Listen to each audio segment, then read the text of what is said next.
Hello and welcome to the day ahead. It is Monday, July the 21st. I'm Andrew Gagan. Well, the local share market is set to open lower this morning after gaining more than 2% last week. ASX futures are down more than 0.5%.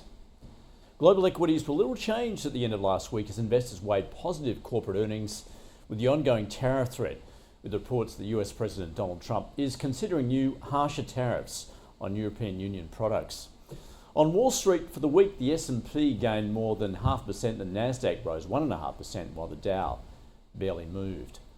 Among the Mag 7 stocks, and Nvidia finished in the red while the others gained. And in the latest earnings results, streaming giant Netflix, it fell more than 5% despite the success of Squid Game helping the company surpass earnings forecasts while it also lifted its annual revenue outlook.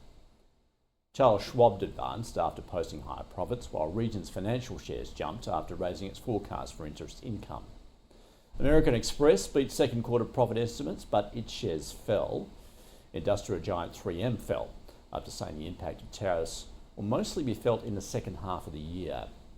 The energy sector ended in the red, weighed down by SLB after it reported lower quarterly profit and a downbeat outlook. And ExxonMobil slumped after losing a legal battle over Chevron's acquisition of Hess. Well, President Trump is reportedly pushing for a minimum tariff of 15 to 20% in any deal with the European Union, according to the Financial Times. The president is said to be unmoved by latest EU offer to cut car tariffs and would keep duties on the sector at 25% as planned. Meanwhile, the latest data out of the US shows inflation expectations fell, according to a University of Michigan consumer sentiment report, with the 5 to 10 year measure down from 4% to 3.6%, while consumer sentiment rose.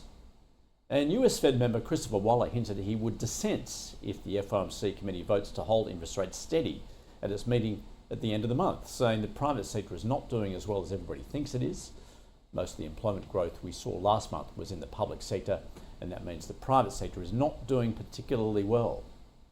Well, those comments saw US Treasuries rise on Friday, dragging yields lower, with the 10-year down 3 basis points to 4.43%, the 2-year falling to 3.87%.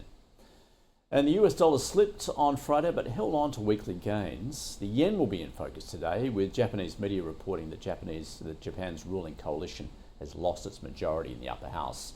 Following Sunday's election, the bloc failed to win the 50 seats it needed to maintain control.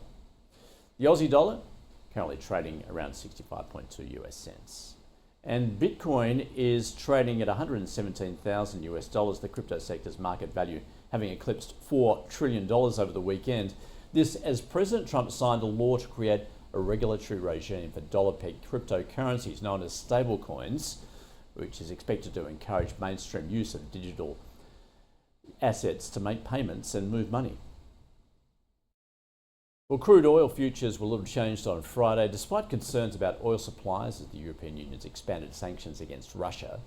Brent crude futures down around 1/3% at $69 a barrel. Copper rose more than 1.5%. Iron ore was up slightly to $100 a tonne. And gold gained on a weaker US dollar and ongoing geopolitical and economic uncertainty, boosting demand for the safe haven. Spot gold up almost 0.5% at $3,350 an ounce. Ahead locally this week, tomorrow we get the Reserve Bank Board minutes from its meeting earlier this month. Wednesday sees the Westpac Melbourne Institute leading index for June, followed by global PMIs for July on Thursday, while RBA Governor Michelle Bullock will also speak. Overseas today, China reveals its loan prime rates for this month with no change expected, and New Zealand's inflation for the June quarter is released. Tuesday, Fed Chair Jerome Powell speaks. Thursday, the ECB makes its interest rate decision, and US global PMIs for July are released, as well as new home sales for June. And on Friday, US durable goods orders. On the corporate calendar today, locally, quarterly reports are due from AIC Mines, Aurelia Metals, AMP, Bellevue Gold, Pantoro, and South 32. That's your day ahead. See you again tomorrow.